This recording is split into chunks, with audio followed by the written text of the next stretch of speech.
care which rebuilds lives, educates our communities, and provides training for those wanting to tackle slavery in our state. So please welcome Jenny Sorey.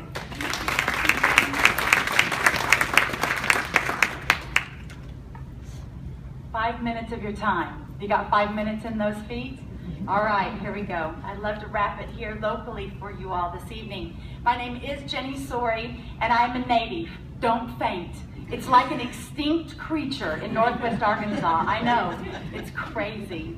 Well, about 6 years ago, I was first introduced to the issue of modern-day slavery and human trafficking.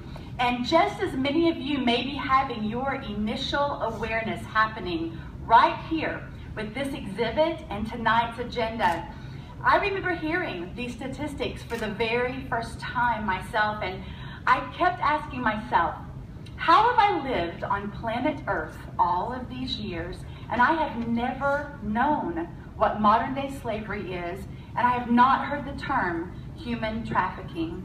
I didn't know this type of oppression existed. Rob actually alluded to William Wilberforce earlier. He was a leader in the movement to abolish the slave trade back in the early 1800s. One of his most famous quotes is, "You may choose to look the other way, but you can never say again that you did not know." And as I struggled, yes, I struggled with this new information that I now had, and I couldn't let it go. I just could not let it go. So I began to seek out the meaning of what is my own call to action. What is it that I could possibly do now with this information that I have? And what could I do to perhaps see the end of modern-day slavery, maybe even in my lifetime? Well, I've been involved over those past 6 years with various organizations that are doing some amazing work in the global arena. One of those, you're meeting tonight, my great friends at Freedom58. I just wanted to further my understanding and my knowledge of what this looks like on a global scale. It even took me to Southeast Asia with Libby last spring just to be able to catch a vision of what this looks like in its real existence.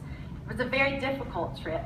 And I know now that many of these survivors live in areas of the world where they do not have access to protective law enforcement. They live under broken justice systems, or perhaps no justice system at all. So the need is great. It is great in many ways, not only for rescue, but also for training and for education. Because just as Libby said, we have to be able to go into those areas to mend that tattered fabric that we see in society. So after returning home, I began to ask questions and I researched, what does this issue look like domestically? And I found out. I researched, like Rob said, I read and read, and I found out a lot. I found out what this looks like in my own backyard. I learned that here in the United States, where we have established justice systems, we have law enforcement, it is still estimated that we currently have 600,000 to 800,000 domestic victims of human trafficking within our borders of the United States of America. And the average age of a victim here in the United States is 12 to 14 years old. And this is a very sad fact, but that age is going to decrease as the demand rises, as we have seen in countries such as Asia, where that age range is about 7 to 9 years old on average, but we know of very young children as well. So in my quest for more information on this topic of domestic human trafficking, I was introduced to PATH, which stands for Partners Against Trafficking Humans. It's based in Little Rock, and the founder of PATH's name is Louise Allison. She herself is a survivor of human trafficking. Very passionate woman, and you can see more of her story if you would like to in a documentary that is called In Plain Sight. PATH works to provide housing and a program of restoration and community reintegration of these rescued victims of human trafficking and prostitution. So the work that they do is through a variety of Christ-centered programming and services, all delivering hope for healing, personal growth, and of course, future success. And we have a lot of stories, just as you've heard a few stories tonight with Path. One case that I would like to tell you quickly about is of a young girl. We will call her Lisa.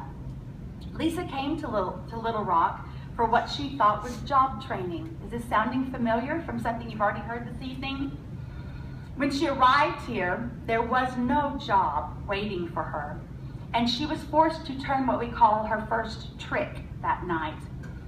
And because her trafficker knew about her son and where her son was, and much about who she was and her family, it trapped Lisa immediately, and it left her ashamed and afraid.